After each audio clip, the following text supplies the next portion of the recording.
Good morning, everyone.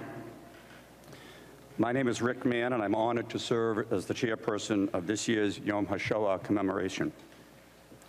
My first official job this morning is to ask each and every one of you to turn off your cell phones.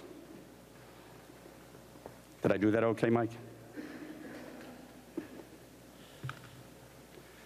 I'm sure it is not unnoticed by many that we are commemorating Yom HaShoah in June, when the official calendar date would be April 11, April 12.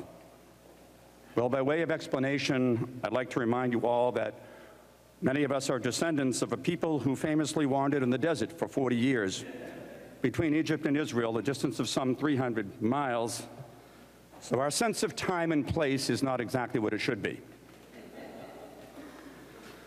But the real reason is that our traditional Yom HaShoah venue, this famous Faneuil Hall, was undergoing renovations this past April, and therefore we have taken some liberties with the calendar. The theme of today's commemoration is rededication to resiliency. It is a theme born particularly of two unfortunate acts of vandalism that occurred within weeks of each other last summer, just a few hundred yards from where we sit, at the New England Holocaust Memorial. Two stones, shattering not only two glass panels of the memorial, but also in an instant, shattering our complacency as a community, our very sense of security and acceptance that, truth be told, we have come to take for granted. This past summer, we had our own Kristallnachts, our own nights of broken glass. To be sure, it cannot be compared to the horror that was November 9, 1938 in Germany. But for two moments in time, two gut-wrenching and soul-searching moments, we were forced to think, is this how it begins? But unlike 1938, our neighbors were not silent.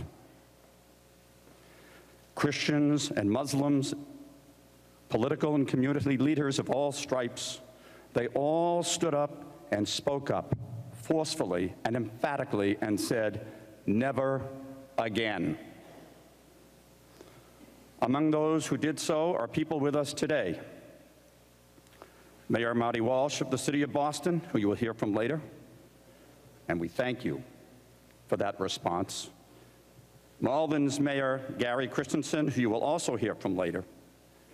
He not only stood up, but he created a teachable moment from these senseless acts, one of which was committed by a Malden teenager. And along with former Malden High School principal Ted Lombardi, he accompanied 25 Malden High School students to the Boston Memorial in an effort to educate and promote understanding. And that was just the beginning of what he and his community has done in response. For this, we thank you, Mr. Mayor. Within days of the initial act of vandalism, we gathered at the memorial to rededicate that place as what it is, a sacred place, and to evidence to all the resilience of our community. But when we speak of rededication and resilience, we must, above all else, speak of the Holocaust survivors, those who are still with us today, and those of blessed memory, each of whom, by their very survival, is a testament to the resilience of human beings, of faith and courage, and in each of whose heroic efforts to rebuild their lives from the ashes of the Shoah, we find the real meaning of rededication and perseverance. I ask that those survivors who are with us today who can do so, please rise and be recognized and honored as you deserve.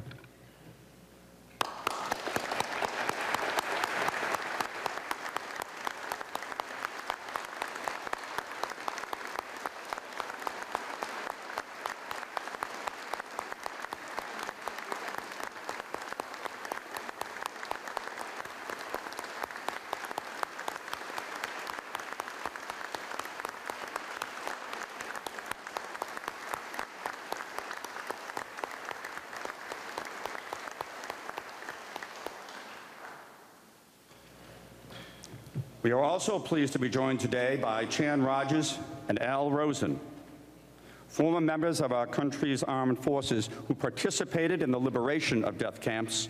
And please join me in welcoming these courageous men.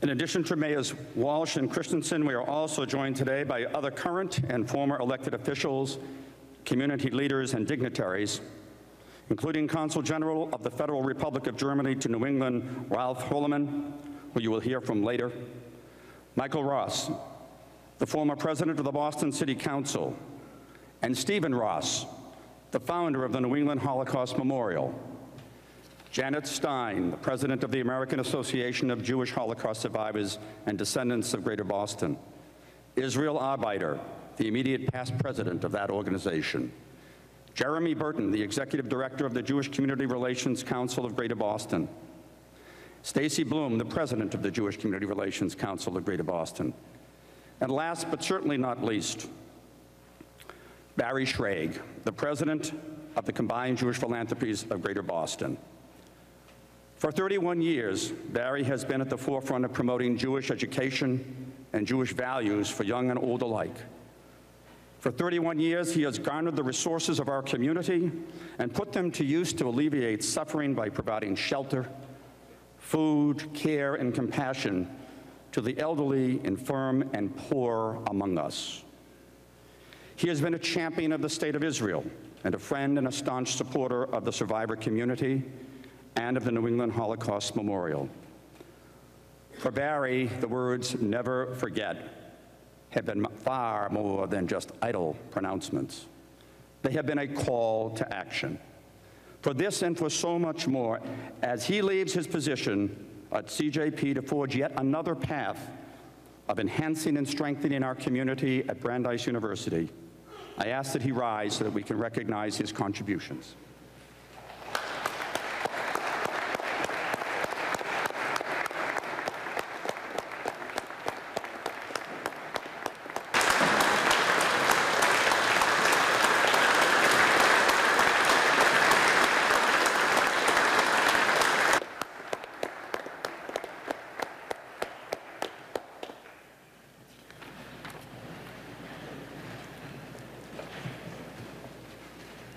We are privileged to have with us this morning as our principal speakers, Rabbi Alan Touretz of Temple Emeth and Esther Adler, an eyewitness to Kristallnacht. I thank the Zachor Chorale Ensemble and Rabbi Moshe Waldox of Temple Beth Zion, who have and will continue to provide musical accompaniment throughout the program. We're also pleased to see so many rabbis with us today who will join together to represent one community during our candle lighting ceremony. A special thank you to Mark Rogozinski for his efforts in making this happen. Finally, a shout out to our many guests from the Methuen and Malden community supporting this event, and in particular, a welcome back to Mary Beth Donovan, the principal of the Tenney Grammar School in Methuen, and a past recipient of the Leadership and Holocaust Education Award.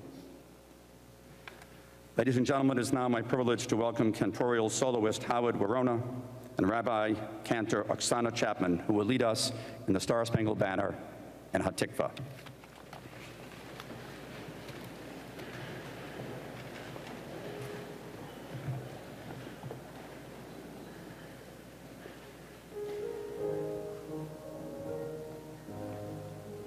Oh, say, can you see by the dawn's early light what so proudly we hailed at the twilight's last gleaming, whose broad stripes and bright stars through the perilous fight o'er the ramparts we watched were so gallantly streaming, and the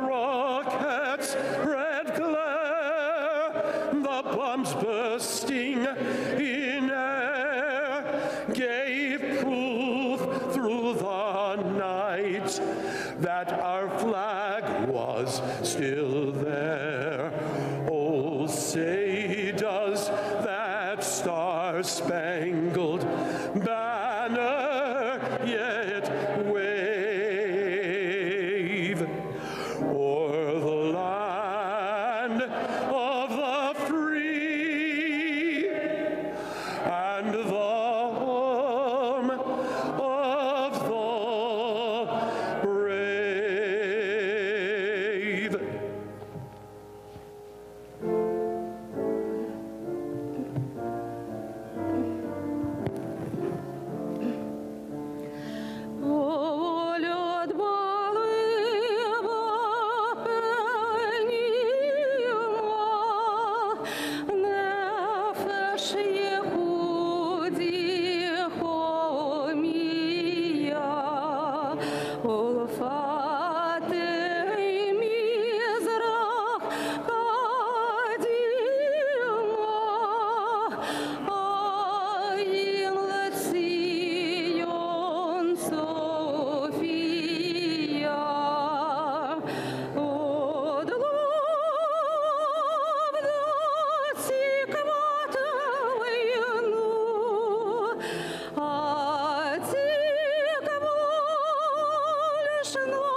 Ner Hashem Nishmat Adam. A candle of the Lord is the human spirit. From these words in the book of Proverbs, we take the custom of lighting a candle on the Yortzeit, the anniversary of the death of a loved one. Of those who survived the Holocaust, most lost someone, some lost many, and others, like my father, lost everyone.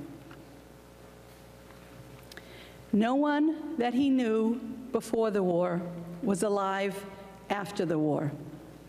His entire family had been killed.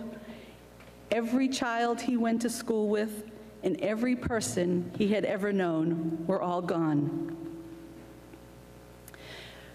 Of the 6 million who perished, most were not properly laid to rest in a cemetery marked with a gravestone where loved ones could visit. And we will never know how many of them perished, leaving no one to remember them, no one to mourn for them, no one to recite Kaddish or light a Yortzeit candle in tribute to them. We gather here to honor those that we may never have met, but who are part of us and who must be remembered. We also gather to rededicate the New England Holocaust Memorial, our memorial to those taken from the world. Last year, we felt the pain of 2 attacks to this sacred monument.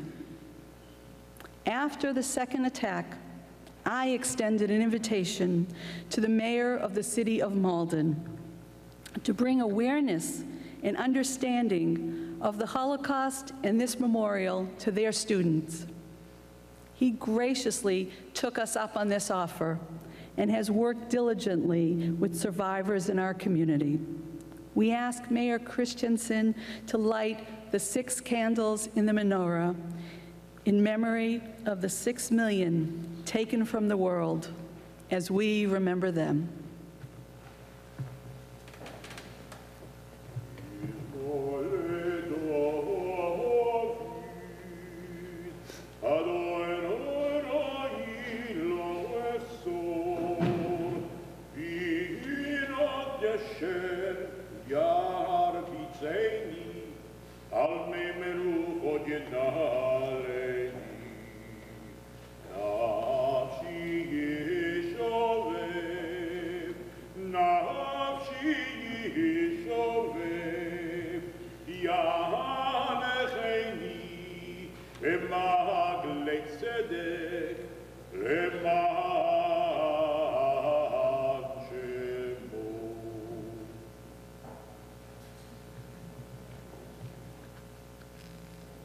We also remember people from our community who are no longer with us.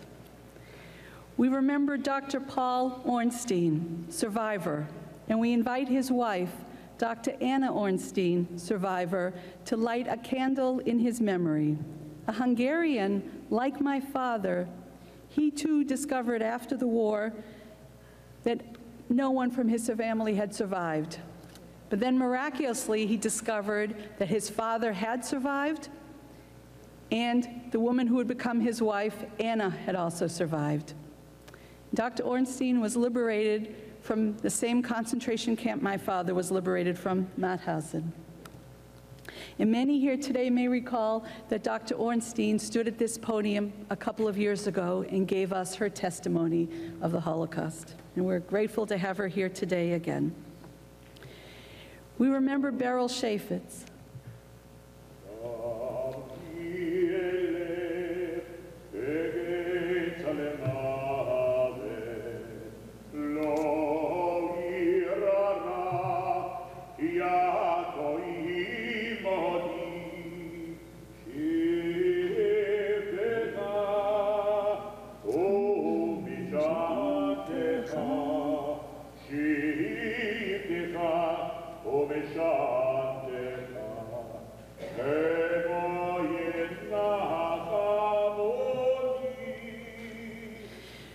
Beryl Chaffetz, survivor and partisan.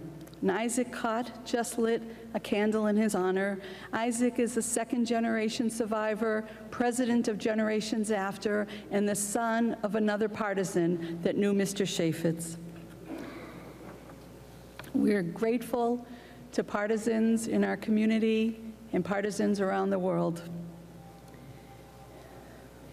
We remember Goldie Weinrub, survivor. We ask her husband, Sam Weinrub, survivor, and their daughter, Linda, second-generation survivor, to light a candle in memory of Goldie. Goldie and her husband, Sam, moved into our community from Pittsburgh just a few years ago, and they have since moved right into our hearts. Sam has given many, many testimonials to students and community groups. He was dedicated and devoted to Goldie. They knew each other as little children. Miraculously, they both survived the war, and they built a family together. And we light this candle in Goldie's honor.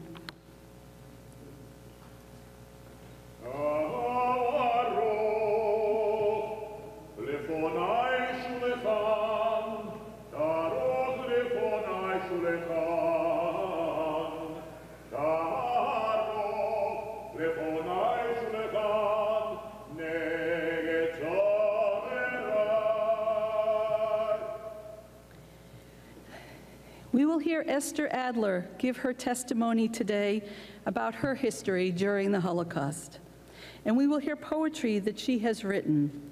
We ask her, her son Andy, second-generation survivor, and her grandson Benjamin, third-generation survivor, to light the next candle in recognition of the 80th anniversary of Kristallnacht and in memory of those lost from their family. Hulda Adler, Hannah Kahn, and 36 members of the Asher, Strom, and Sturch families from Poland.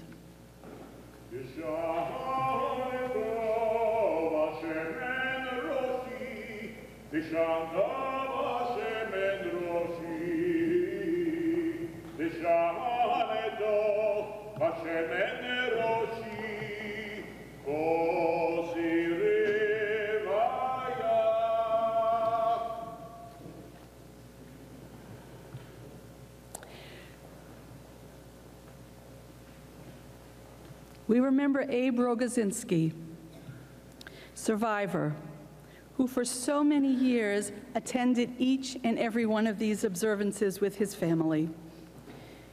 We ask them to light a candle in his memory.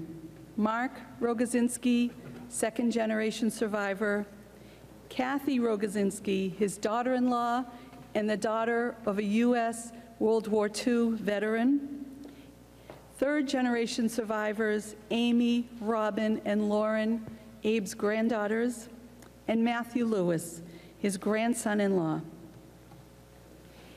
Abe lost his entire family, his father, his mother, and 2 sisters. One person can never replace another, but miracles happen in strange ways. Abe survived when no one else from his family did, and in some way, he was given back elements of those he lost. He lost 1 male and 3 female relatives, and as a survivor, he was blessed to be given 1 male and 3 females in this world.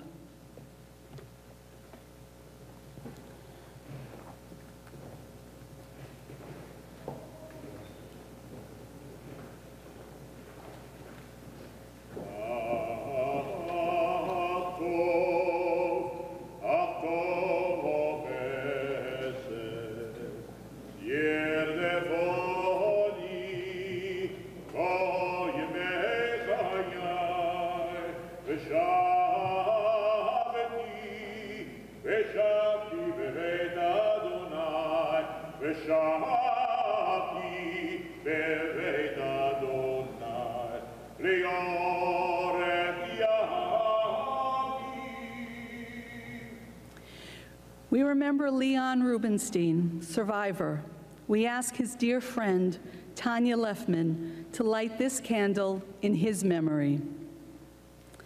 Even months after the war had ended, 15-year-old Leon remained in hiding in a potato field, afraid to come out, afraid that he was still not welcomed in this world.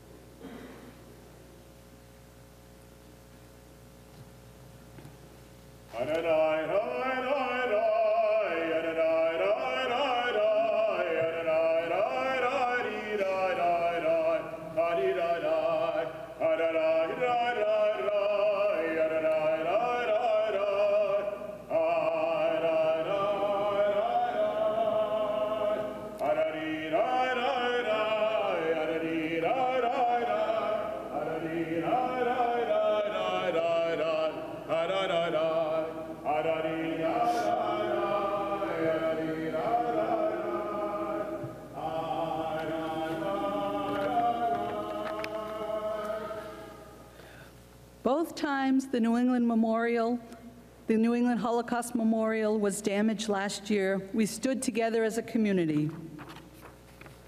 We picked up the pieces of shattered glass and we thought how eerie the symbolism was to Kristallnacht, the night of broken glass.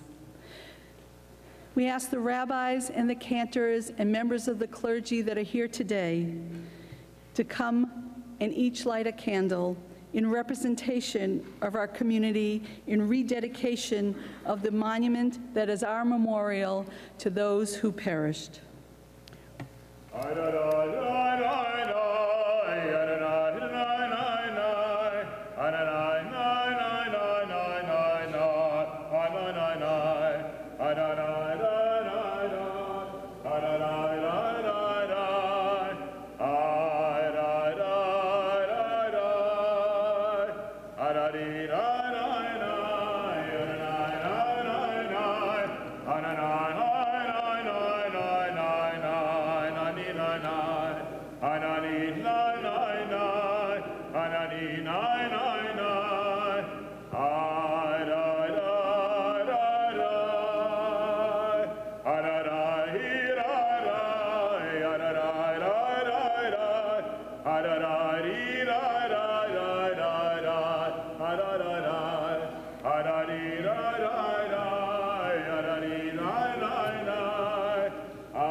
Reb Moshe Walduks, Temple Beth Zion, Brookline, Rabbi Alan Toritz, Temple Emeth, Chestnut Hill, Rabbi Greg Hirsch, Temple Emmanuel of Wakefield, Rabbi Tom Alper, Temple Eitz Chaim of Franklin, Cantor Louise Treitman, Bethel, Temple Center of Belmont, Sandy Intraub, Bethel, Temple Center of Belmont, David Cohen, Enrique, Temple Sinai of Marblehead, and Robert Goldstein, Temple Emmanuel of Andover.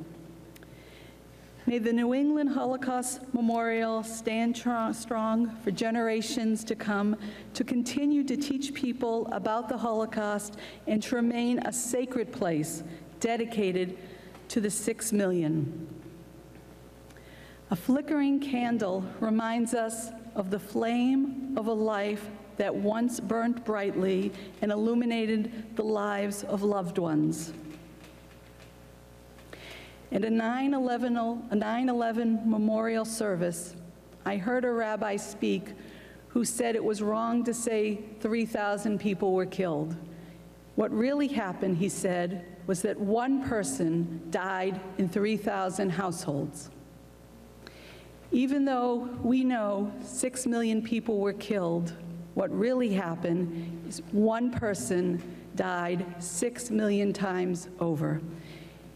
Each person meant the world to someone, and those we remember here today from our community, each one of them meant the world to someone. May we continue to gather as a community to pay homage to those who perished and to honor survivors in our community. May the 6 million rest in peace, knowing that there were survivors and that we will not allow their lives to be taken in vain or to be forgotten. Thank you.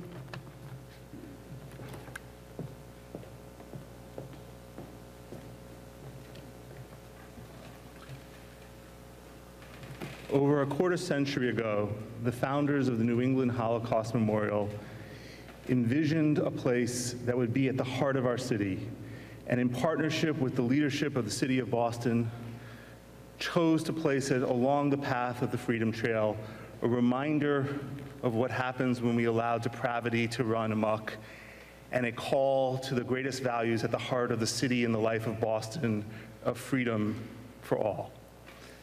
Last summer, at a dark and difficult time, when this memorial was desecrated twice, and when our city faced challenges regarding hate and bigotry rising, Mayor Marty Walsh was there with us the entire way. He was there at the memorial each time, calling us together, offering himself with open arms to heal, to cry, to mourn, and to be resilient. He rallied our city together to face all forms of hate and bigotry, and to show us at our very best at a city at a time when some might have put us forward at our very worst. In a particularly busy weekend, when the mayor is hosting so many mayors from around the country, we are greatly appreciative for him and his steadfast presence and leadership and support for the memorial, for the survivors, and the community of memory in the city of Boston. And we thank him for being here this morning with us today, Mayor Marty Walsh.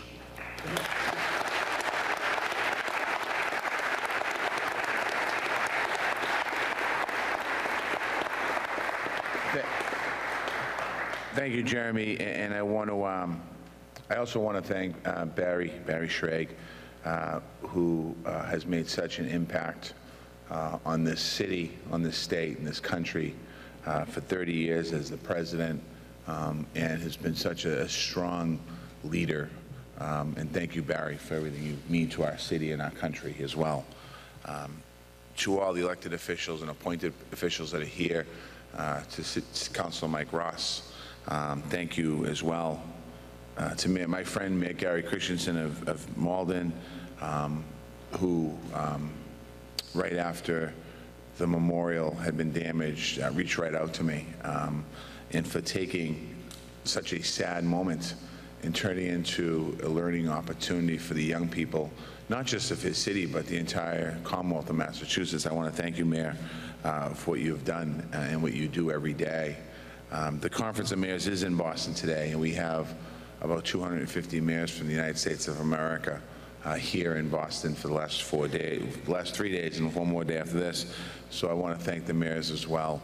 To all the speakers, to the musicians, to the friends, the neighbors, young and old, thank you for being here today. Above all, to all the survivors and the descendants of the Shoah. On behalf of the city of Boston, I certainly, along with all of our colleagues in the entire city, remember with you the 6 million Jewish women and men and children who lost their lives in the Holocaust. I honor with you the survivors who not only came through such horrors, but brought their strength to our communities. To the liberators as well that are here with us today, thank you. And to the men and women who couldn't join us today, we say thank you as well. I rededicate with you a powerful memorial in the heart of our city that tells residents and visitors alike that we will never forget and that we'll never cease to guard against hatred. We talk a lot about resiliencies these days in government, but our deepest resilience is actually in our people. Our city's people have come from all parts of the earth. They and the ancestors have been through untold hardships. Their resilience is our city's strength. It's hard to conceive a greater hardship than a Holocaust, and it's hard to find a better definition of resilience than its survivors. And in the Jewish community, that has not only survived, but it also has thrived. Our city owes a great debt of gratitude to this community for sharing such a strength and making us stronger as a city. As was mentioned already today, it was made clear last summer when the memorial was desecrated not once but twice. And around that time, we heard of open declaration of anti-Semitism and racism all across America's towns and cities. This community and the city's response was immediate. We rallied around the memorial. Not only was it repaired, its meaning was strengthened by this type of healing. And we strengthened yet again by the same community. We stood and we continue to stand against anti-Semitism wherever it occurs and whoever expresses it. And we stood and continue to stand against hatred of all kinds, whoever it's aimed at. So once again, the resilience of the survivors in their communities, you strengthen our city and you strengthen all of humanity. And we can continue to heal and believe what the Hebrew Scripture says. Weeping may last the night, but joy comes in the morning.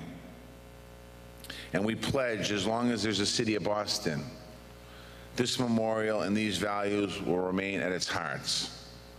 God bless the Jewish community. God bless the New England Holocaust Memorial. God bless the city of Boston. And God bless the United States of America.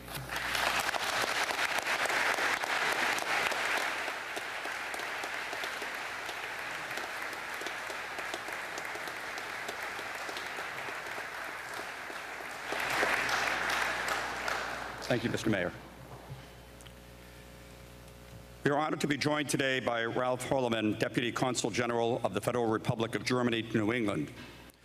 Mr. Horleman has held his current position as Consul General since July of 2015. He has served Germany's foreign service for more than 2 decades and has a rich experience in international security policy, transatlantic relations, and Asian affairs.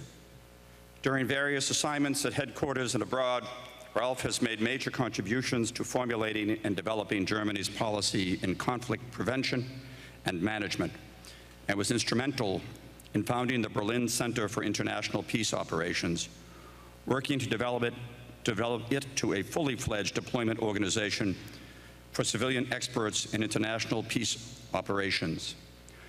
Ralph has shared with me in his most personal private moments that he could do without the weather here in Boston.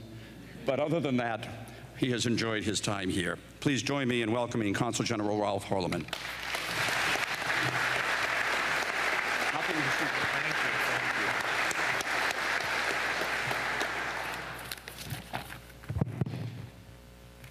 Good morning.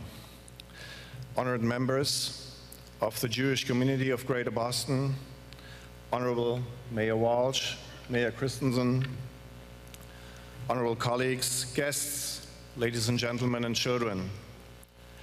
I've come today on this Yom HaShoah, a day of mourning, to pay my deepest respect to the Holocaust survivors and their families. I have come to honor and remember the many who have not survived, who have perished, who have no grave where we can mourn them. I've come to commemorate together with you the victims of the Holocaust.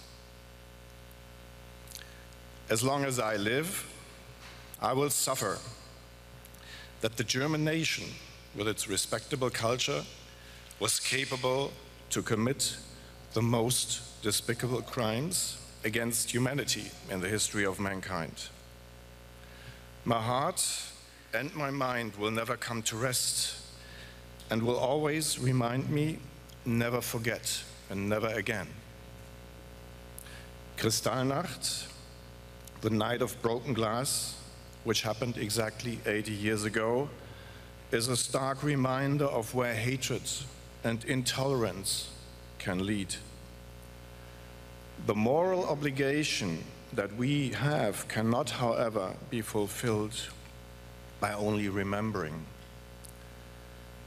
It brings with it a duty which tells us, protect and preserve humanity and compassion, protect and preserve the rights of every single human being, and protect and preserve human dignity. This solemn pledge is enshrined in the first article of Germany's constitution. and it has become a part of who we are today and tomorrow. Today, we are witnessing the rededication of the New England Holocaust Memorial. When its glass panels were shattered last year twice, within only a few weeks, by acts of vandalism, we could not help but being reminded of Kristallnacht 80 years ago. Let its rededication today be a symbol of our resilience and our unshakable resolve to stand up and stand together in solidarity against hate, bigotry, racism, and anti-Semitism. Now, as my time as Consul General in Boston comes to an end, I would like to thank everyone in the Jewish community from the bottom of my heart for reaching out to me and welcoming me wherever I went with open doors, open minds, and open hearts. I have learned from you over these 3 years in a very personal way that history can be a bridge between Germans and Jews, a bridge between the past and the future, and a bridge between remembrance and hope. I feel deeply humbled, and I'm grateful that you reached out to me to walk this bridge together. Mayor Walsh, you recently said we can't change history, but we can learn from it. And I agree completely. The lessons of the past shall be our moral compass for the future. Only if we stand by our values and continue to remember the past and learn from it, can we have a hope for a better future together. Thank you for inviting me to this commemoration of Yom HaShoah. The human greatness manifest in this gesture of the community here is something I will not forget. Thank you, auf Wiedersehen, and Lechitraat.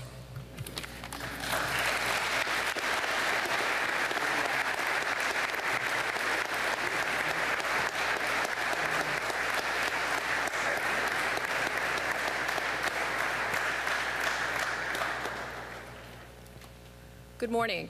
My name is Stacy Bloom, and I'm the president of JCRC. I have the distinct honor to introduce our guest speaker, Rabbi Alan Turetz. Rabbi Turetz has been the spiritual leader of Temple Emeth since 1977. During his more than 30 years on the Bima at Temple Emeth, Rabbi Turetz has been an inspirational and highly esteemed leader of the Boston Jewish community. Rabbi Turetz has served as the president of the New England region of the Rabbinical Assembly and the Massachusetts Board of Rabbis, as rabbi for the New England Federation of Jewish Men's Clubs, and has chaired the New England Rabbinic Cabinet for Israel Bonds. Rabbi Turetz is also the child of a Holocaust survivor. The rabbi is well known for inspiring his congregants with his stirring sermons and mellifluous voice. Please welcome Rabbi Alan Turetz.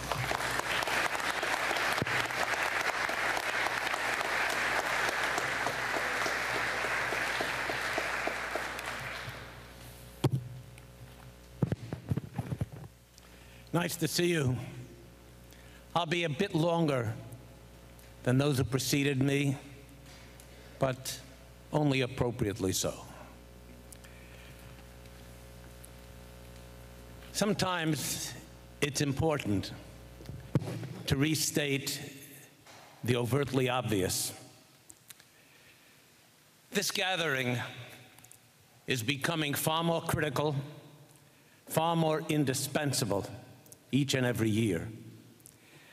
As time goes by, fewer first-hand witnesses, fewer survivors to speak truth.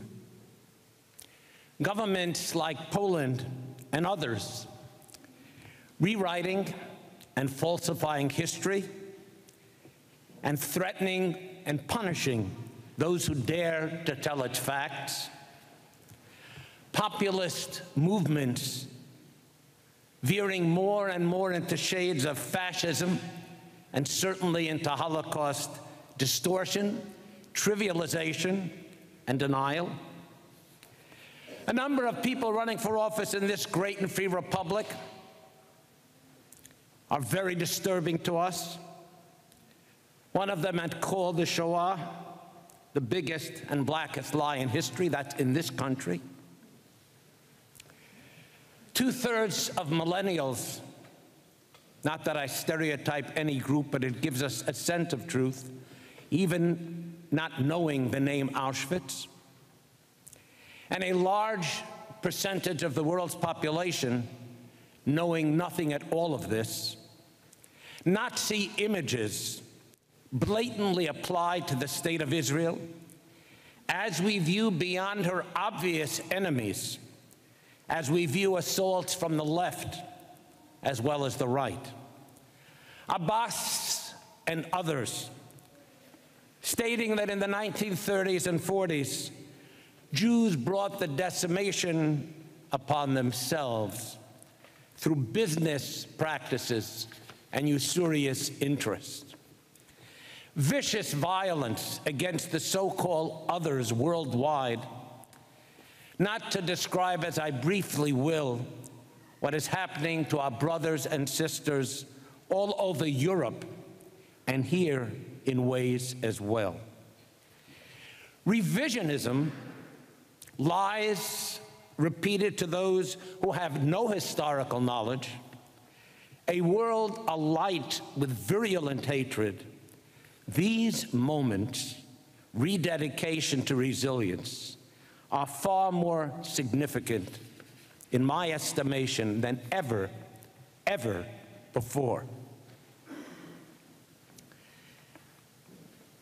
Bret Stephens wrote in describing the horrors of his family's murder. He said, minimizing historical crimes paves the way for the crimes of the future. Minimizing historical crimes paves the way for the crimes of the future. He believes that there are political leaders who are determined to eradicate anti-Semitism. He simply doubts their capacity to do so. And you recall what General Eisenhower said at the Ohrdruf concentration camp as he witnessed what had happened there, liberated in 1945. He said, take pictures, bear witness, chronicle it, film it, because someday someone will say, this is pure propaganda. It never really happened.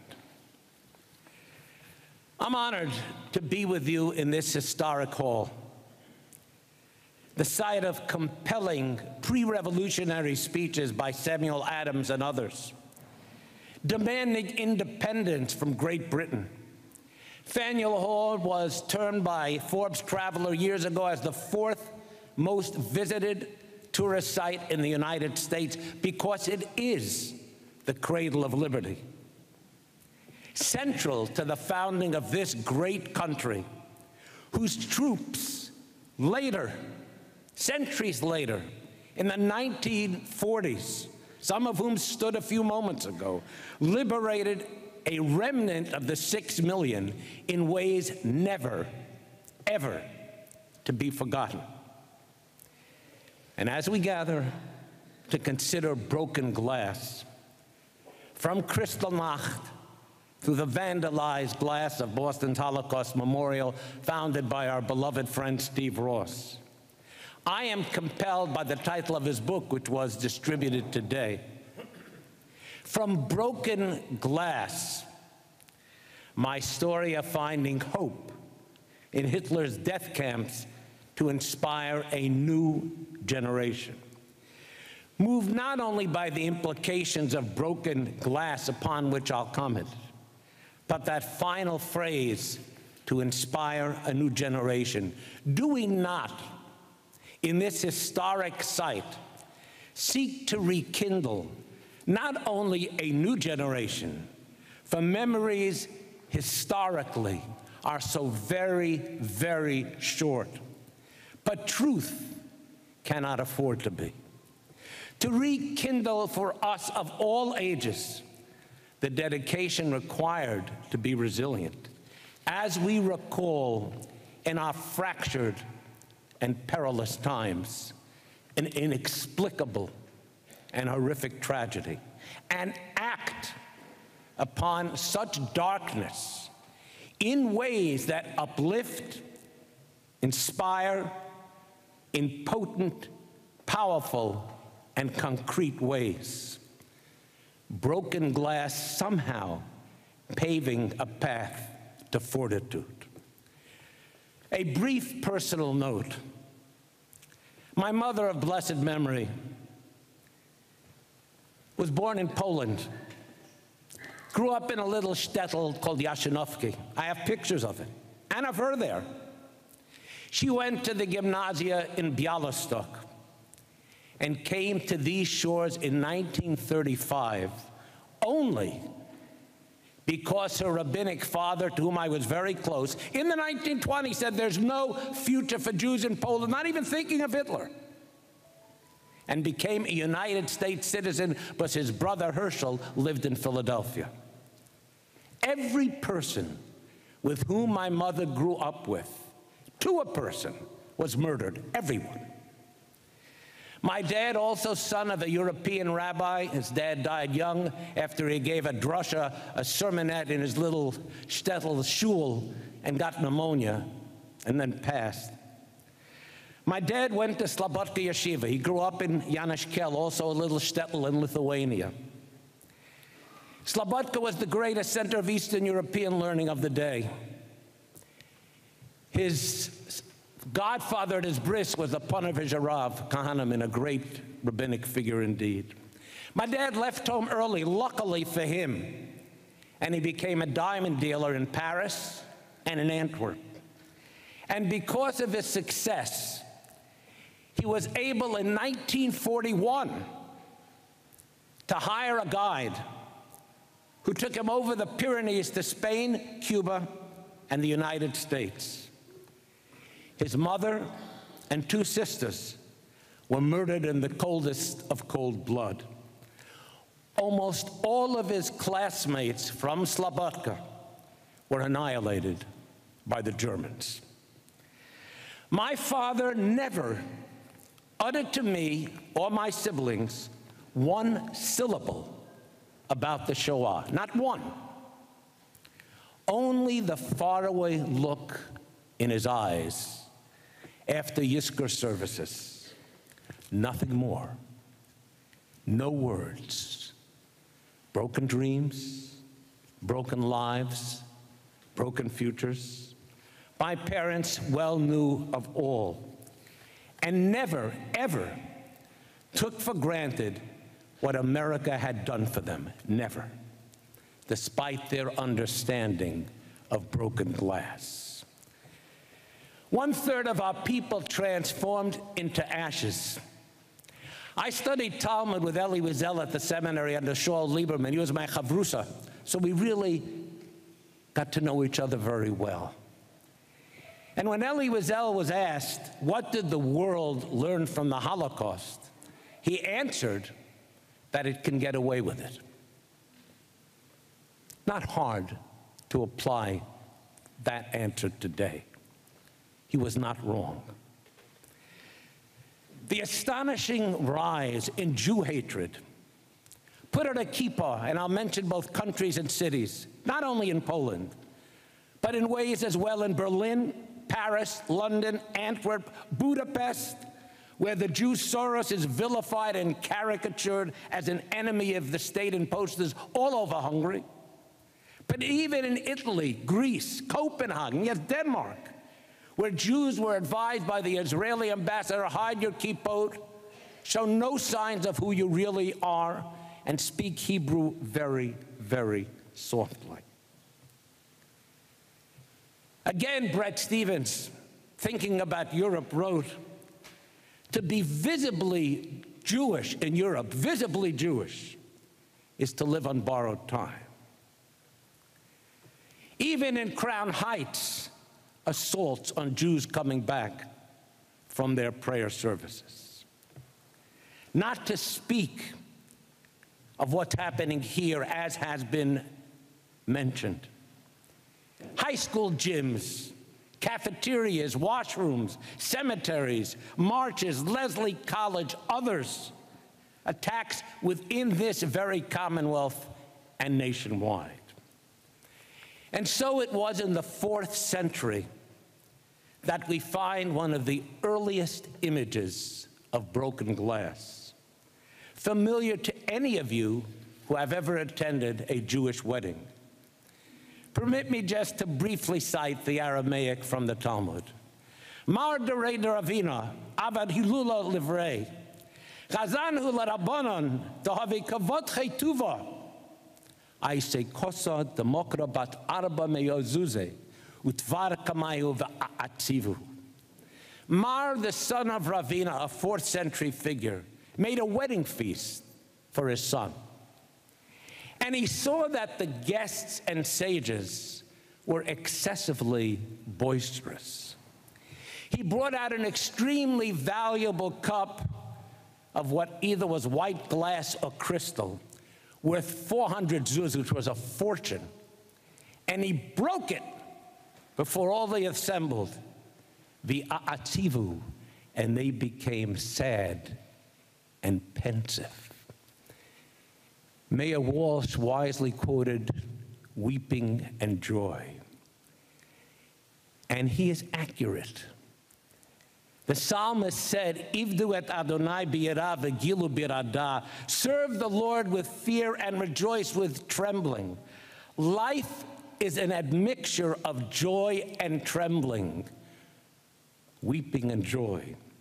Trembling and joy. When there is rejoicing, we must be simultaneously mindful of the wreckage of our past glory. We say at a wedding, Im eshkochech Yerushalayim, if I forget thee, O Jerusalem, let my right hand forget its cunning. And where there is trembling, as we tremble today with our recollections, we also must find reasons, as others have said before me today, to hope, to persevere, to triumph, even to rejoice. Rededication to resiliency, more important than ever before in our history. That is the essence, and this is the last reference I'll make to a rabbinic insight. To breakage, shvirat hakelim, the breakage of the vessels, broken glass. God withdrew into himself, shrunk himself, contracted himself in order to make room for the world that he was going to create.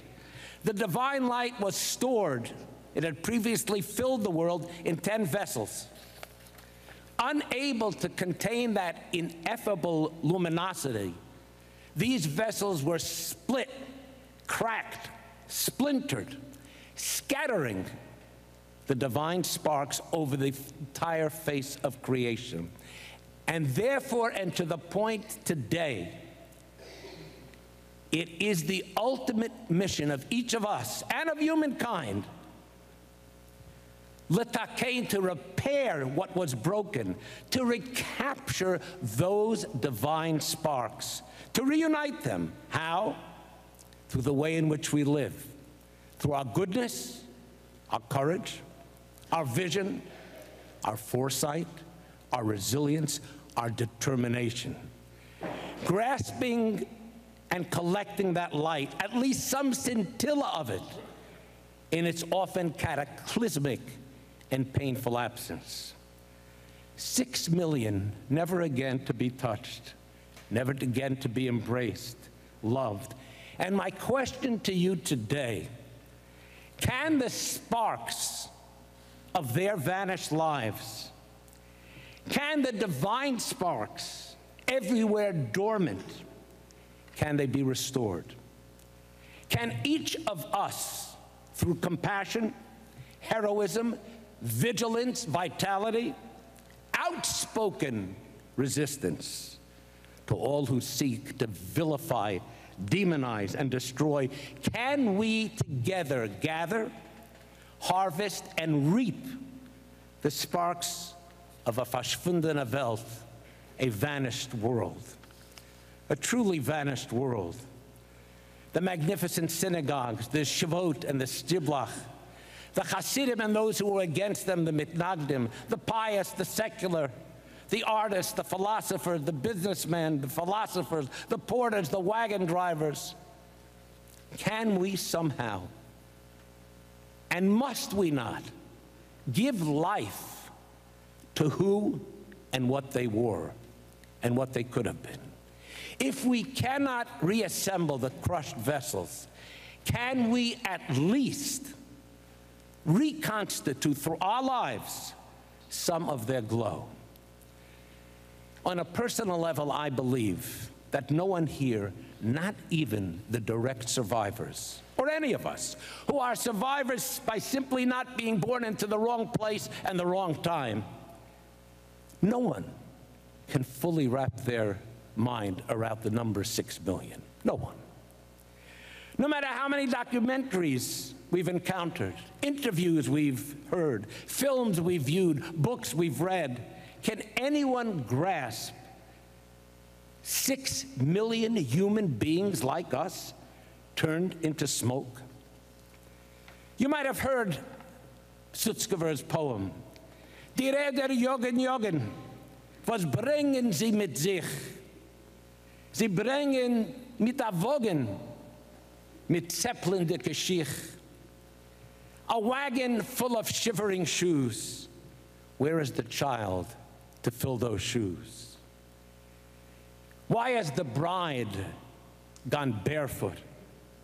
Where is my mother, who wore those slippers and boots? She kept them for Shabbat, her favorite pair. The wagon goes from Vilna to Berlin, shoes without feet. I have here a picture. It's a very small picture. You can't see it. I could show it to some of you later. It's an original picture. It's a picture of my mother's first cousin, whose name was Label. He established in Warsaw a factory manufacturing beautiful women's clothes. He might have been the Polish version of the young Calvin Klein or Ralph Lauren. He walks down the street elegantly dressed, and interestingly, light-colored hair and blue eyes. When the Germans entered Warsaw, he gave over his factory to the Polish foreman. And he said, run it. When the Germans leave, I'll take it back. Well, when the Russians got close to Warsaw, about to enter, and the Germans were leaving, the Polish foreman went to the Gestapo. He said, listen, a Jew owns this factory, and I know where he's hiding. Label's sister, who was a medical student, also tall, blue-eyed, and light-haired, but they both were able to hide from the destroyers because of that. She got wind of it, and she ran to his apartment to warn him. The Gestapo caught them both and shot them dead in the apartment. Murdering another Jew meant more to them than even escaping the Russians. And on the back of this picture, in beautiful Hebrew script, he wrote, labeled it, Lemaskeret Netzach, Lemispachat Eisenstein, Linciutam America, as a reminder to the Eisenstein family, my mom's family, on their trip to America. Love label, and he also signed it with the name of his factory, Fashion Wear, like a fashionista. Now, you all have stories. This one's personal to me. And so I'm going to conclude, and I know that's a word that you're fond of, and I don't blame you. I'm going to conclude with some very brief examples, some personal to me, right down to 2018. What was done and what today can be done to tap the reservoirs of resilience that can raise up some of those lost sparks from shattered vessels. These little examples speak to all of us. I studied Talmud in the seminary with David Weiss Halivni. Weiss was a Talmudic genius already at 11 and 12 years old. He was ripped out of the same town as Wiesel Ziggett, almost the same age. Every member of his family was murdered. He survived.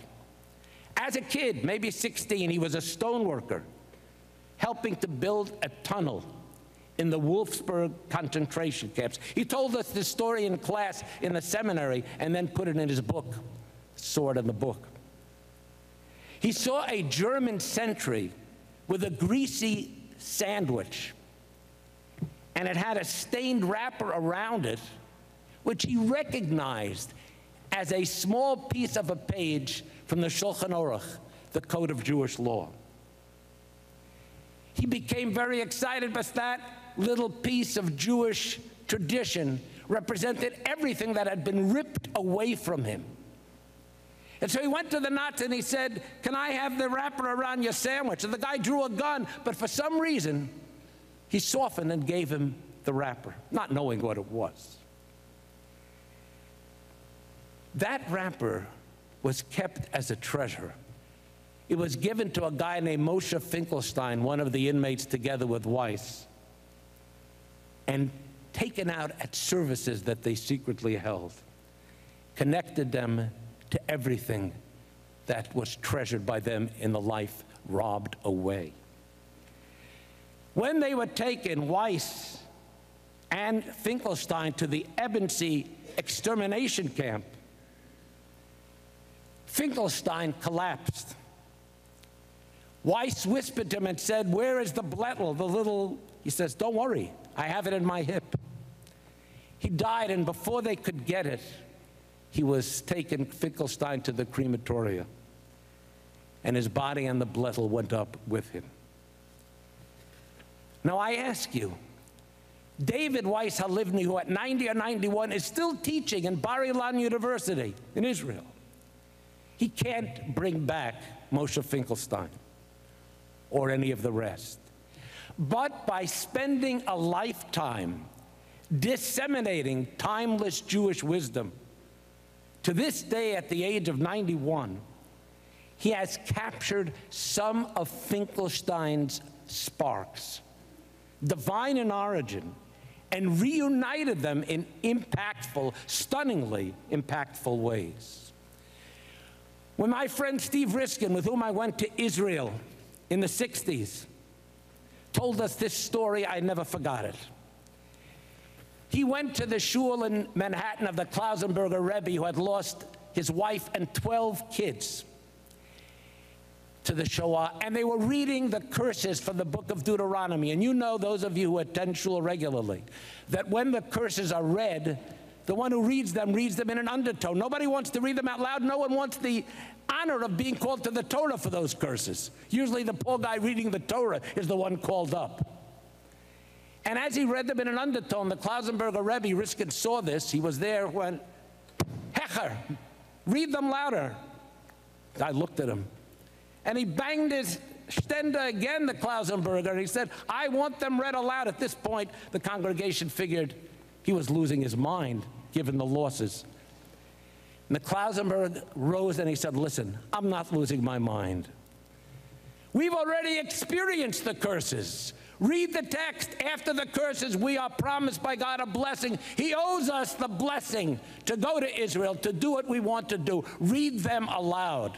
A week later, the Klausenberger and many of his disciples went to Israel, established Kiryat Sanz and a very famous hospital, the Ladiano Hospital.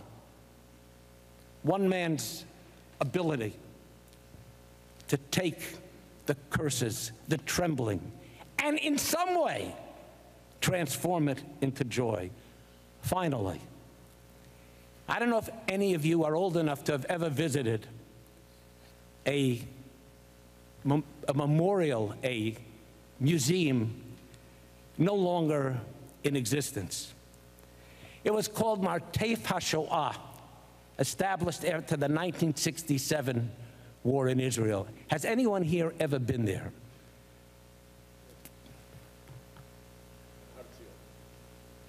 See, my friend Waldox, boy, your voice is so resonant, it's unbelievable. It's the most resonant voice I've ever heard. He's a resonant man in every way. So you went. You, Moshe, then might have seen something that speaks to us as the other examples do and gives us a responsibility. One of the items is a jacket made by an SS man on one of the camps, made for him by an anonymous Jewish tailor. Obviously, the SS man brought a full Torah scroll, undamaged, and said to this little Jewish tailor, I want you to cut it up and make a coat for me from the Torah, knowing how painful that would be for the piety that was infused in this Jewish tailor. But when you look closely at the jacket, you realize what the tailor had done. He took the 27th and 28th chapter of the book of Deuteronomy, which I just spoke about with the Klausenberger. He used those to make the coat. He put it on the Nazi, and what the coat actually said was the following: Cursed be the worshiper of idols. Cursed be he who misleads the blind. Cursed be he who subverts strangers, who perverts justice. God will unleash against you calamity, panic, frustration, and hound you until you perish. The tailor wrapped the Nazi in curses. Was there not some recaptured godly incandescence that enabled the tailor, in the face of such trembling, like the mayor said, trembling, weeping, and joy, to uncover some element of joy in justice, even though without question the tailor perished? Can we really comprehend the mindset of the Warsaw Ghetto fighters? Even more astonishing than the American revolutionaries whose spirit inhabits this Faneuil Hall. Endless resistance to tyranny with no odds at all in your favor. Not to mention armed resistance in Bialystok, in the death camps of Treblinka and Sobibor, in countless smaller towns, Tarnow, Besden, Borislav, or the personal heroism in this room. Izzy Arbiter, whose survival could not be adequately described by Spielberg's best movie. He could never encompass what happened to Izzy, and how his wife, Kanka, now Anna, saved his life, and together established a family here with children, grandchildren, and I believe great-grandchildren, as Izzy has spread his wisdom to countless venues all over the country. Can anyone understand the power of Abe Rogozinski of blessed memory, who jumped into a pit that his friend had been thrown into and was about to be killed by a Nazi, and said, don't do it, he's a great worker. For some reason, the Nazi listened, took the guy out, took Abe out. The man is alive with children and grandchildren today, because Abe, as a 16 or 17-year-old, jumped into the pit to stop him. Can anyone fully understand the story of Steve Ross, magically transmuting unspeakable dread and terror and death, touched by an American GI, and with that touch, deciding to basically devote an entire lifetime to uplifting disadvantaged youth who have achieved mightily because of Steve, breathing life into theirs. Can you explain not only the courage, but the ingathering of divine rays despite vessels so broken and experiences beyond our most sinister imaginings? Trembling into hope, the broken wedding goblet, the smashed storefronts of Kristallnacht, the damaged Boston Memorial, 6 million vessels vanished forever, and yet we can and will embrace their divine sparks, their essence. The last words are those of a 20-year-old, Nathan Katz. I received his family's permission. He just came back from Poland, and this is what he wrote. Talking about millennials, never underestimate them. On the darkest of nights, light still shines. When I stood before a mass grave in a forest that held the remains of 300 Jewish kids murdered in a 3-day period, it wasn't only sadness. I had tears of joy because of the letter my parents wrote me, said to me, "You are the link to the Jewish future. Live, love, grow rich and happy." And Noah wrote, "I feel honored and privileged to be a young Jew that has the opportunity of making a legacy for those who never had the chance, who were denied their tomorrow." How amazing it is that I know a Katz with the same name, personality as those in these pits. Had I been born in Poland 65 years earlier, I would have been there in the pits with them. But born in 1997 in this great country, the United States of America, I wouldn't trade my lucky circumstances for anything. And so as long as my heart is beating and blood runs through my veins, I will do everything in my power to live my best life, not just for myself, but for all of those before me and for those who will come after me. 4th century Ravina at his son's wedding, David Weiss Halivni, the Klausenberger Rebbe, the nameless Jewish tailor, the astonishing heroes resisting demons with no odds at all in their favor, today's remarkable survivors, the brilliant Esther Adler, from whom you're going to hear in a few moments.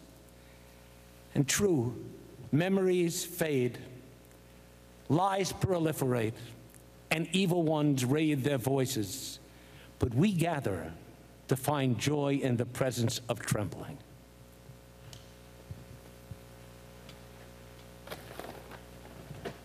I take in my hand a crystal glass. It was rescued by my mother from Poland.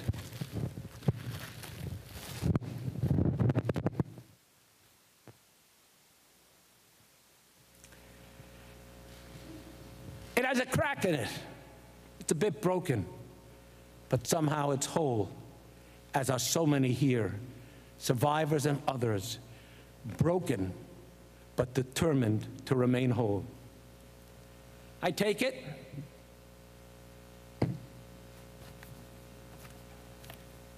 I fill it with wine, assuming I can open it.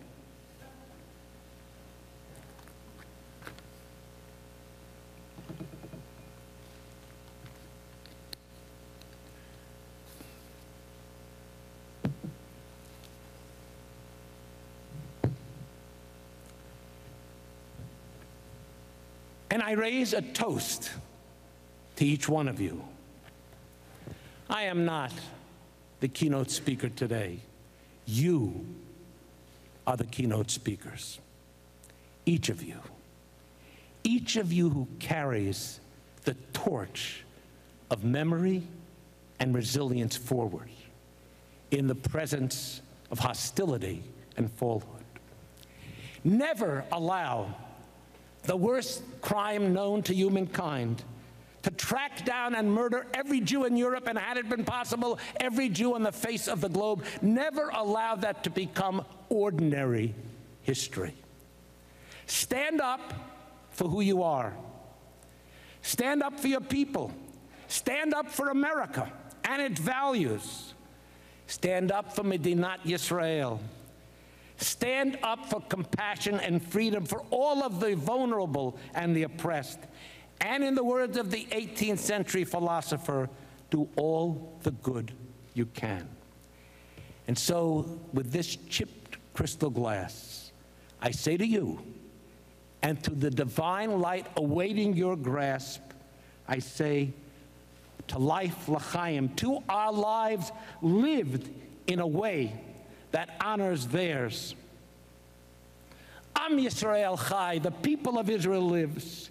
People of goodwill of all faiths, creeds, and perspectives, they live now and forevermore. L'chaim. God bless you all. Amen.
This November will mark the 80th anniversary of Kristallnacht, known as the Night of Broken Glass.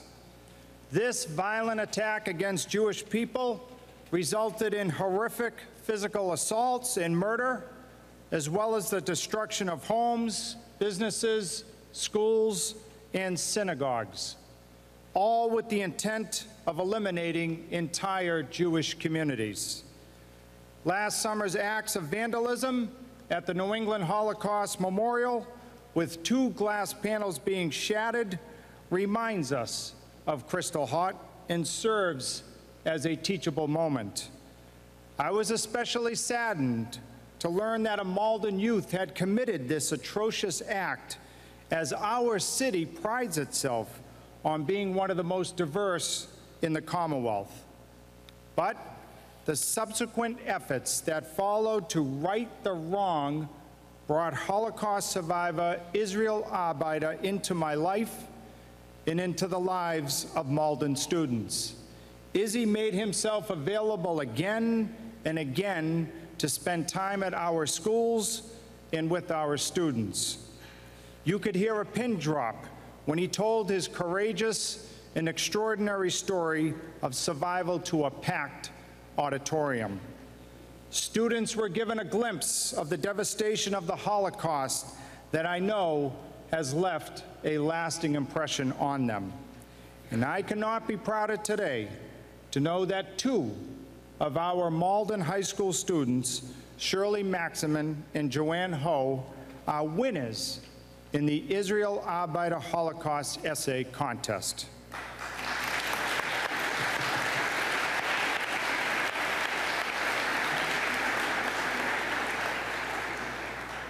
Those shattered shards of glass, though an unfortunate and senseless act, have served as a powerful lesson to our city. The restoration of the panels not only speaks to resiliency, but it also reaffirms the importance of standing up against any form of hatred, racism, and prejudice that continues in the world today. Together, we must ensure that future generations never forget the atrocities of the Holocaust, so that the 6 million lives lost were not in vain. And now it is my great honor to introduce our speaker, Esther Adler.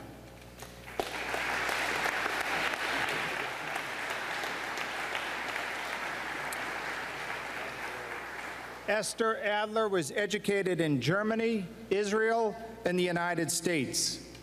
She graduated from the Teachers Institute of the Jewish Theological Seminary of New York and taught for many years at the Midway Jewish Center Hebrew School on Long Island. In 1981, she was invited to join the Department of Education of the Jewish National Fund as its pedagogic coordinator. She held this position full-time until 1987 and until 1997 as part-time consultant based in Florida. As a Holocaust survivor and eyewitness to Kristallnacht, Esther has compiled and published stories of survivors of her temple, lectures about the Holocaust, and is the coordinator of the recently established Holocaust Learning Center of Temple Torah. In 2014, she published a collection of poems, Nature Eternal. In July 2017, she published Best Friends, A Bond That Survived Hitler, a novel based partly on her life. She is featured in the documentary We Are Jews from Breslau, which was sponsored by the German and Polish government. Esther Adler enjoys an active life at Orchard Cove, a Hebrew senior life retirement community in Canton, where she continues to write poetry, teach Hebrew and Yiddish classes, and lecture regionally and internationally about the Shoah. Please welcome Esther Adler.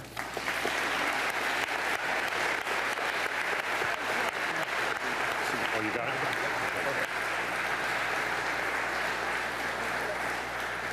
Let's see how this works.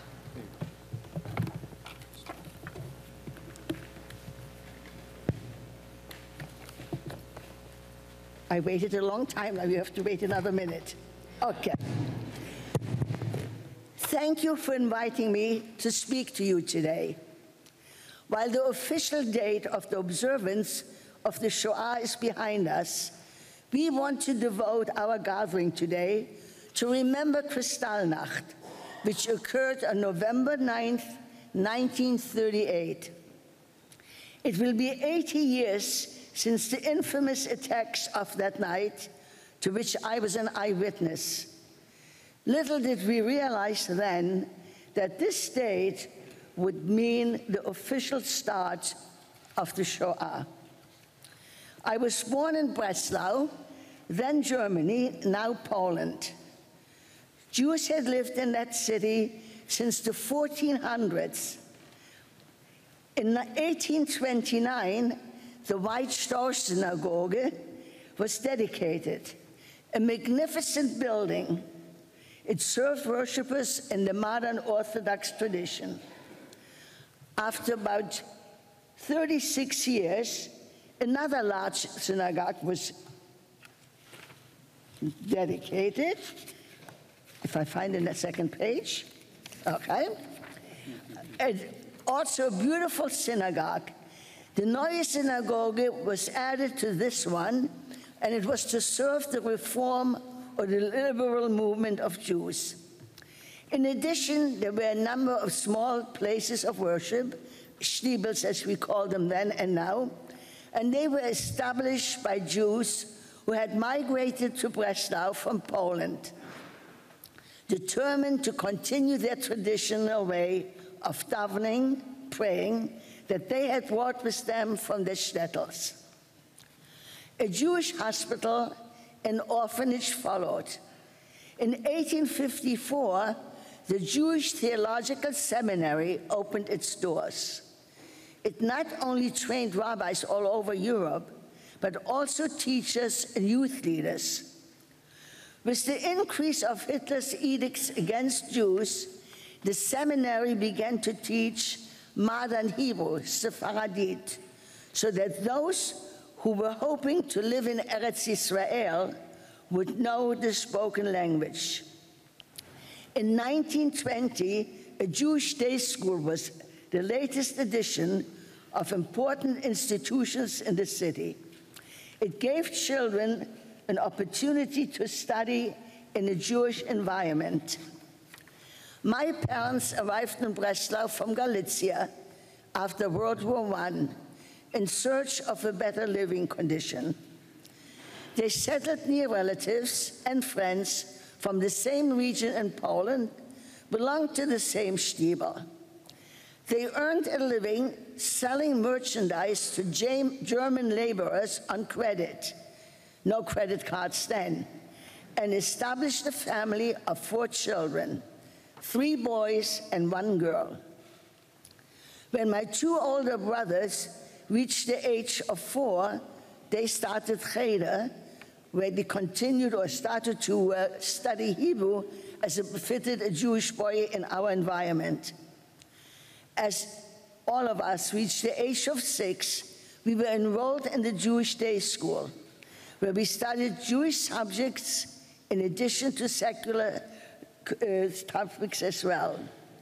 Our family life was traditional. We observed all the holidays, stressed Jewish learning. At the same time, my parents were Zionists, implanting in me the love for Eretz Israel from the time I was little. This love was reinforced by the studies and atmosphere in school.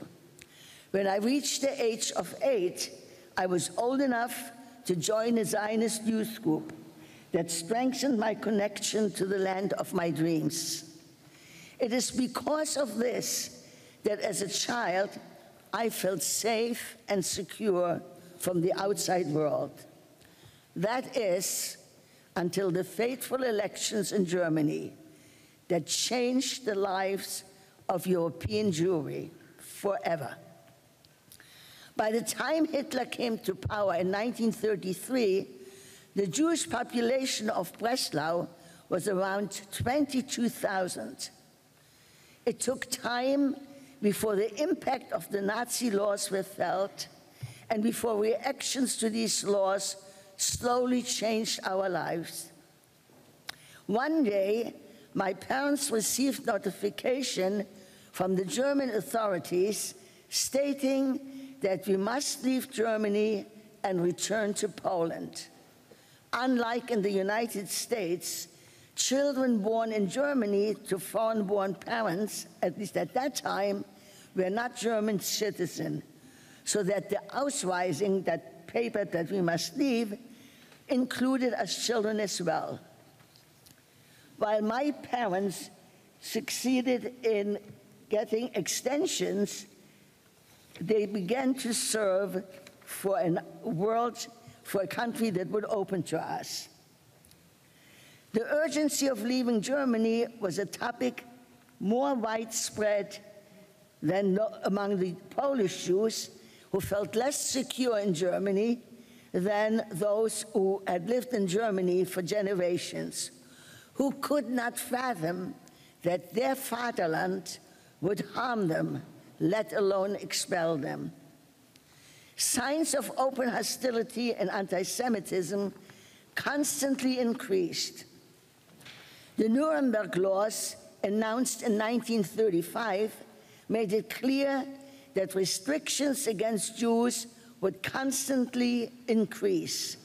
From that time on, Jewish professionals could no longer have any contact with Aryans. Jewish actors were banned from performing. Jewish businesses were boycotted. Parks and places of recreation were out of bounds for Jews. Jewish children were expelled from public schools. That meant that our school, the Jewish school, had to absorb these youngsters.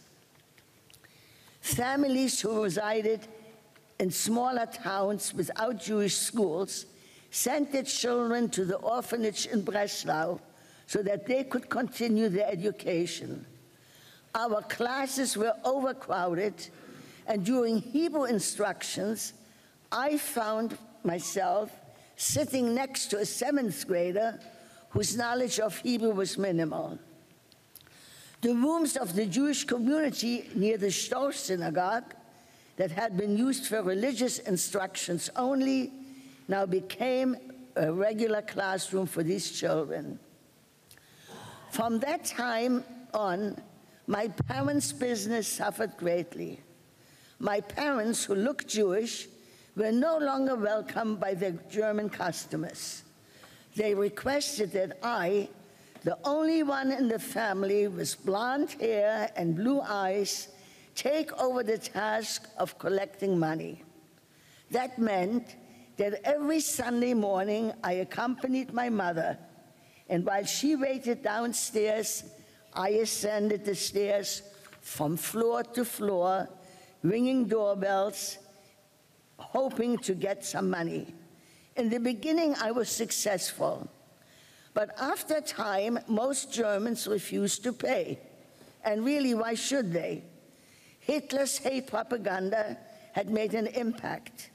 Many had joined the Nazi Party, believing Hitler's promises for a better, larger Germany. Youngsters joined the Hitlerjugend, eager to flex their muscles. When walking with my little brother, boys older than I was attacked him. Now, I don't know whether it was courage or foolishness, but I always fought back. When Hitler came to the city to speak, we could not escape his menacing voice. Loudspeakers were set up at every corner. If I happened to be downstairs, that hysterical voice followed me wherever I went. On the other hand, I was mesmerized by the marching bands of the Nazis. The loud, rhythmic music, accompanied by the most boisterous songs, enchanted me. It was contagious. I find myself, a Jewish girl, marching along with the Nazis. Until with a shock, I realized what I was doing. I had another very strange fascination. I had discovered the Stürmer, a newspaper published by Julius Streicher since 1925. It was filled with hate articles and caricatures of Jews. It was displayed on a kiosk near where we lived. At first, when I looked at it, I was only shocked, but I could not stop reading. I was devastated that humans could write such cruelties about others. Walking in the streets of Breslau, I could not help but look at the showcases of stores owned by Jews and read time and time again, Aryans do not buy from Jews. Jews go to Palestine. Death to the Jews. Reading this frightened me. I knew that I did not belong in this country, that I did not want to live in that country. In this atmosphere, time passed slowly and sadly.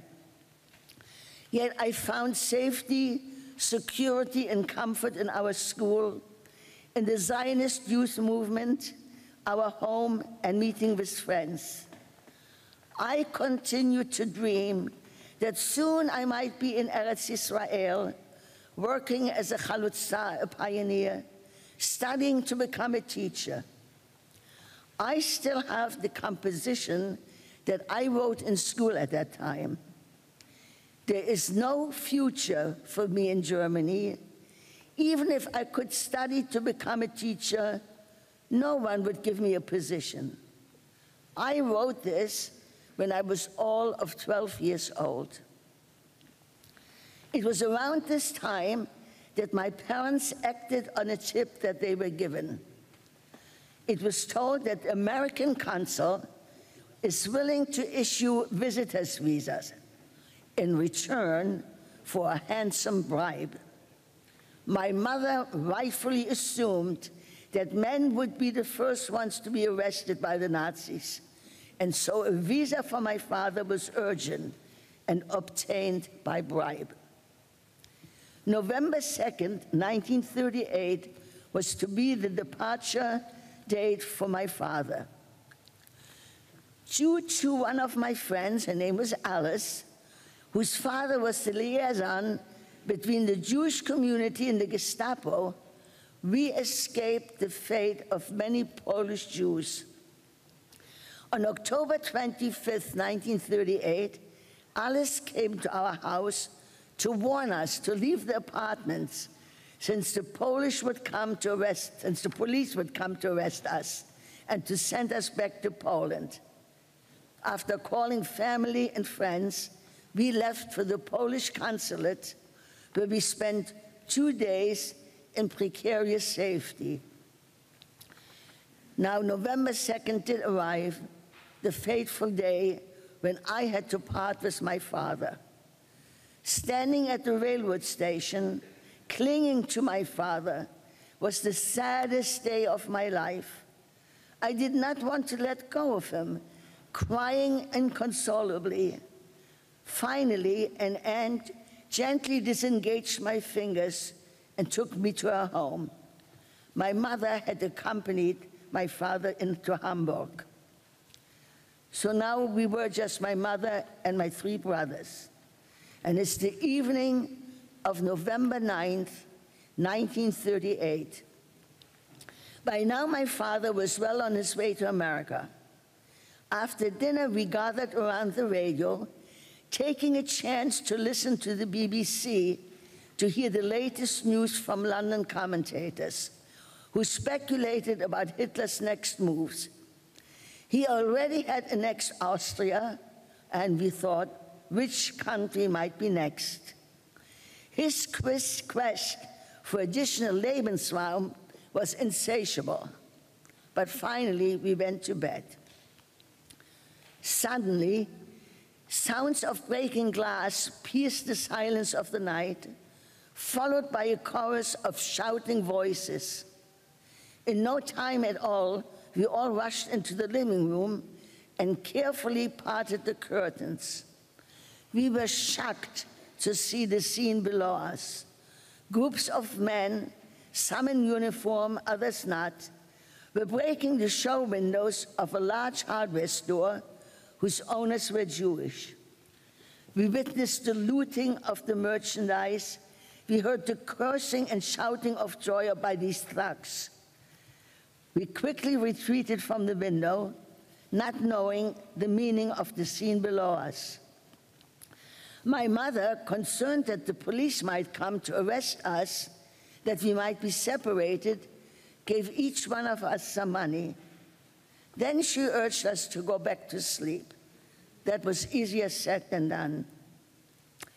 Early in the morning, when the bell rang, we were ready for the worst. We did not have to worry. At the door were friends of my older brothers who were seeking shelter with us. They told us that this time the police are arresting German Jews, not the Poles. One reported that while the Gestapo entered his apartment from the front door, he escaped from the back. There was no question that we would shelter anyone who needed a place to hide. Only 2 weeks earlier, when the Polish Jews faced deportation, my German Jewish teacher welcomed me to stay there overnight at his house. Yet we still had no information as to the meaning and magnitude of the actions during the night. By now, the phone began to ring, again and again and again. My uncles and friends called my mother with the following request: send Esther out. No one will stop her. Let her go to my store, see what happened there. Perhaps she will find out what all this means. I willingly accepted the assignment, took my coat, and left. Walking around the corner, it was not long before I smelled burning of books and parchment. I did not need any explanation to know what it meant. As I came closer, I saw that the Neue Synagogue was on fire. My thoughts turned to the Storch Synagogue, my favorite place of worship.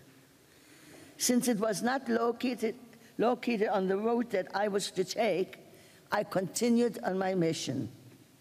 Store after Jewish store was destroyed, windows smashed, merchandise stolen. I encountered police and plainclothes men, in their midst Jewish men, while I imagined rightfully that they would be taken to the police. The concept of concentration camps had not yet entered my vocabulary. This was such a depressing sight that I hurried home. My report was not a good one. Slowly, rumors filtered in. We knew now that the destruction of Jewish property and synagogues had occurred all over Germany and Austria. Rumors had it that this action had been taken in retaliation of the shooting on von Rath, a German employee in the German embassy in Paris, by a young Jewish man named Herschel Greenspan. It was obvious that that was a mere excuse. An attack of this magnitude required preparation, could not have been executed at a moment's notice. From this day on, life had forever changed. School was held only for those who were close to graduation. Families moved together. The search for a safe haven intensified. It took me a few days before I was able to go to most meaningful places in my life. The school building was standing as before, as was the Jewish orphanage and the Jewish hospital. With trepidation, I walked to Wallstraße to check on the Storch Synagogue. The outside of the building, while damaged, seemed to be intact, but the inside was sacked, full of destruction. I then walked across the street and I looked at the Jewish Theological Seminary, which was located then. But all I could see were ruins, destruction. I was heartbroken. At this moment, I realized more than ever that my life in Breslau had come to an end. This night, November 9th, 1938, became known as Kristallnacht, the night of broken glass. It became part of the Nazis' path to destruction, incarceration, and the eventual killing of Jews. It was the beginning of the end for the Jewish communities in Europe. Yet the remnant of survivors could not be defeated. They found new homes in England and America, in Argentina and Australia, scattered in all corners of the world. Most importantly, they came home to Eretz Yisrael. They established Medinat Yisrael, the state of Israel. They married and had children, grandchildren, and together these generations are keeping our traditions and our dreams alive. But what about Europe? In the year 2010, I had the privilege, accompanied by my family, to attend the rededication of the Storch Synagogue. Imagine, 72 years after Kristallnacht, the synagogue stood in front of me in all its glory. The interior was reconstructed the way I remembered it. And in the audience that night were dignitaries of all kinds, as well as clergy of every denomination. Lectures were held in the centuries-old Breslau University, led by the faculty of a Judaic department. Imagine a university that once admitted only a restricted number of Jews now features an important and respected Judaic department. Unbelievable. A visit to my old school was another surprise. It is now once more a Jewish school. True, 40% of the students are not Jewish, but they come there because the school is better. The Jewish community of Breslau is not larger than about 300 people.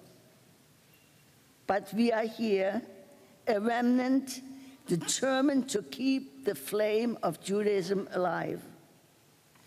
The year 2015 brought me once more to Breslau to participate in the filming of a documentary. We met there with 18 teens from Germany and Poland, obviously not Jewish. And we were there to tell them our stories and to hear their reactions and thoughts about the Shoah. Their desire to learn from us, their struggle to accept the deeds of grandparents, of that grandparents' generation, was evident. This third generation still carries the guilt of their fathers. These youngsters, not Jewish youngsters, give me hope for the future of mankind. Here outside this building, we face a monument comprised of 6 glass towers. They represent 6 million of our families that were cruelly murdered by the Nazis. This edifice was dedicated 20 years ago as a lasting reminder of the Shoah. Last year, someone damaged one of the monuments. It has been repaired, and it is here to proclaim no more Kristallnacht. This monument is a symbol and reminder to all mankind. We must choose life, we must choose peace. Thank you.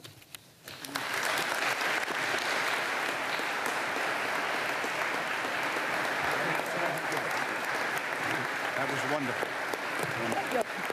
Let me carry it. Just help me down, okay? Okay.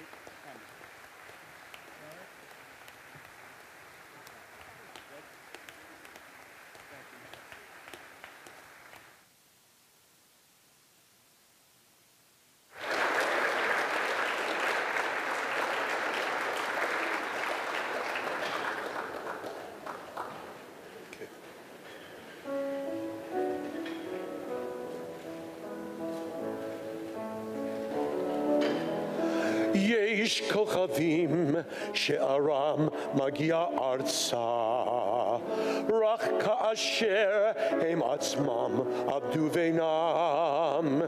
יש אנשים שזכרם מאיר, כאשר שעמה אינם עוד בתוכנו.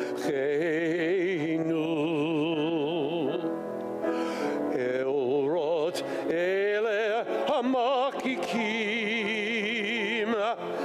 בחשכת הליל, הם שמרים לאדם את הדרך, את הדרך. הם שמרים לאדם את הדרך, את הדרך. There are stars up above, so far away we only see their light, long, long after the star itself is gone. And so it is with people that we loved. Their memories keep shining ever brightly, though their time with us is done. But the stars that light up the darkest night, these are the lights that guide us as we live our days. These are the ways we remember. We remember as we live our days.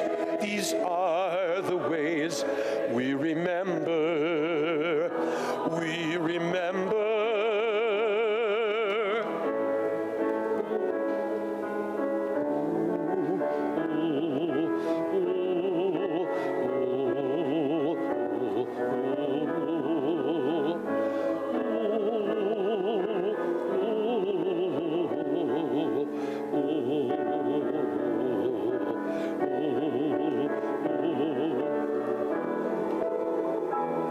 As we live our days, these are the ways we remember. We remember. As we live our days, these are the ways we remember. We remember. Heim shemarim la'adam et haderech, et haderech. Heim shemarim la'adam et haderech, et haderech, et haderech, et haderech.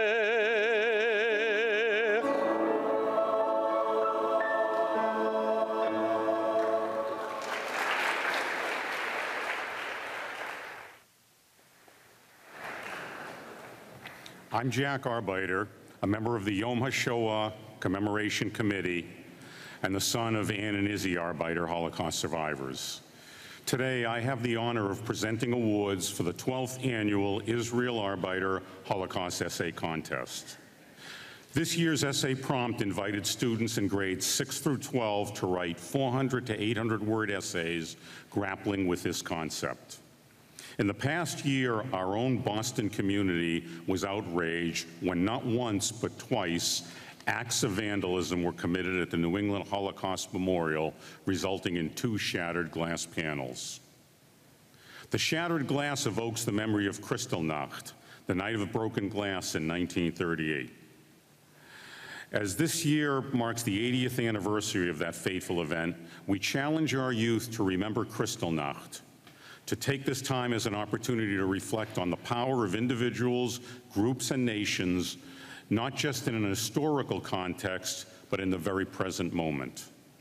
We received over 220 essays from dozens of area schools, triple the number of essays in the past 3 years, each composed with depth, meaning, and true contemplations on this challenging subject.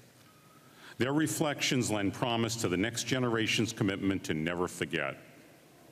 All of our winners will receive a trip to the United States Holocaust Memorial Museum in Washington, D.C. in November and an educational scholarship. We gratefully acknowledge our friends and donors who sustain the essay contest and enable young voices to be heard as they strive to cultivate a better world. Please join me in welcoming this year's Israel Arbeiter Holocaust Essay Contest winners as I invite each of them to join me up on the stage. And please, I ask, hold your applause until I've completed all of the awards. For the lower division, in third place, Rachel Hayes, 8th grade, Sanborn Middle School, Concord, Sarah Okers, teacher.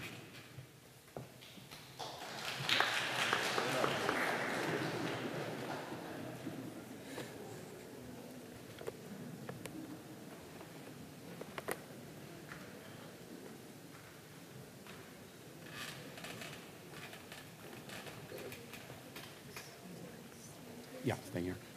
Let me take a picture of you.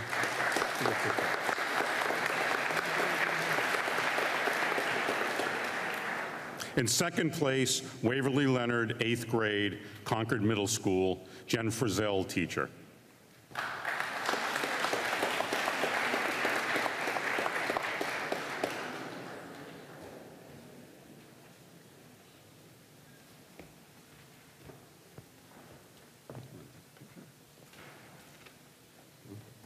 Wait here. And our first place winner, Leah Kilbertus, 8th grade, Tenney Grammar School, Methuen, Sarah Caller, teacher.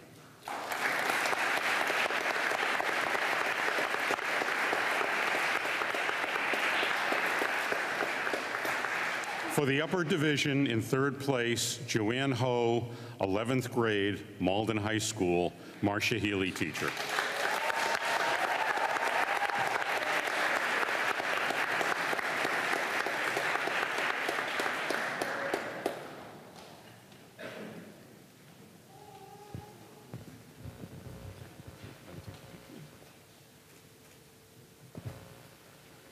In second place, Kaylee Flanagan, 11th grade, Stoughton High School, Laurie Sederquist, teacher.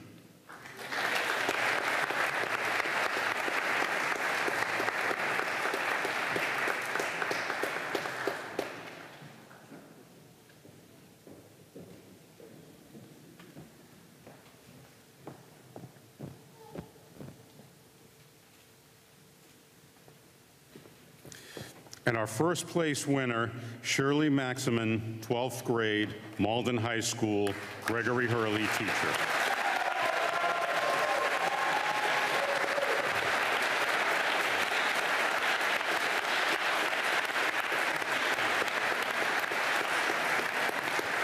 Thank you. Okay, you guys can all go back and sit.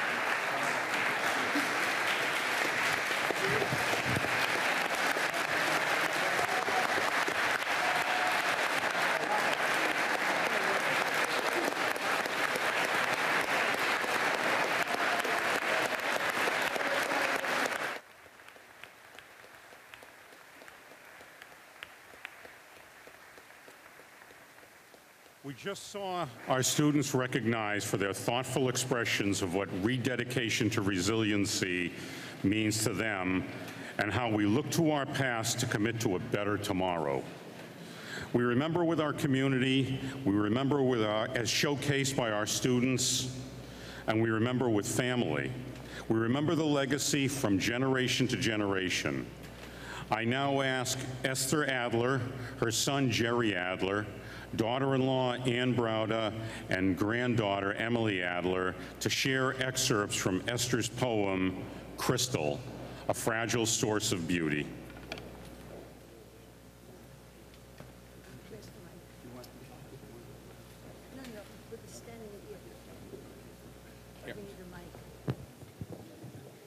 Do we have a mic? I don't know where the mic is.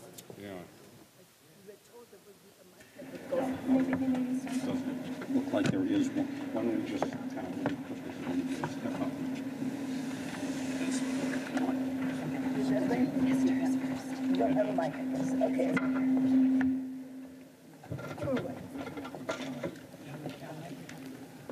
Crystal a fragile source of beauty. Crystal, a source of beauty, see how it shines, sparkles in a myriad of colors, reflections of sunlight. A cloud passes. A world has changed. How temporal is this beauty?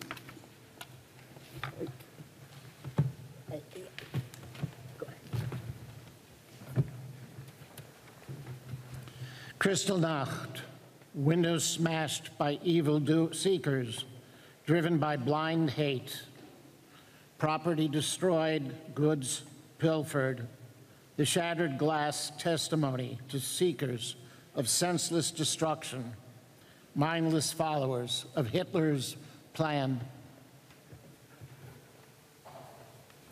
Can broken crystal be made whole, glued? Can lost material goods be forgotten? Can broken souls mend, renew? Can life change forever, start anew? Can hatred be forgotten, forgiven? Can memories of Kristallnacht imbue us with strength, with faith? Generations of Jews whose lives have sparkled, who have been builders of culture, science, art, bequeathed their dreams, their hopes, their aspirations to new generations, strong and determined. Crystal, glass, in all its beauty, is bound to break, but we, the inheritors of dreams, hopes, aspirations, will not be broken, will not be destroyed.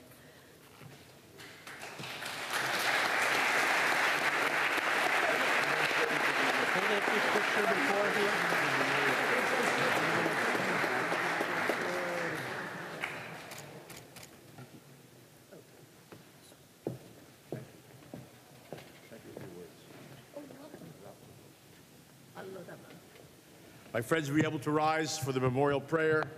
It's found, I think, 3 pages from the end of the book, El Molei Rachamim.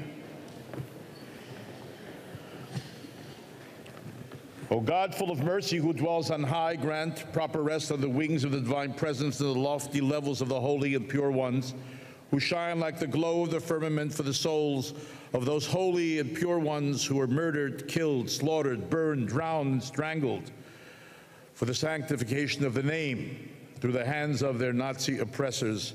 May their name and memory be obliterated. Without making a vow, I will contribute to the charity in the memory of the victims. And may their resting place be in the Garden of Eden. Therefore, may the Master of Mercy shelter them in the protection of God's wings for eternity. And may God bind their souls in the bond of life.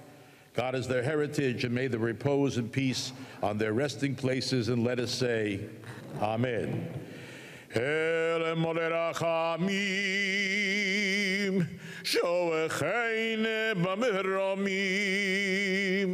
hamitzei menucho nechoino, tachazkan v'yeshchino, b'mahlois kedoshi b'doirim, kezohar arakiya mashirim, es nishmos kol acheinu b'nei Yisroel, anoshim, noshim v'taf, shenergo v'shenitbecho v'shenisrefo v'shenechneku b'gan Eden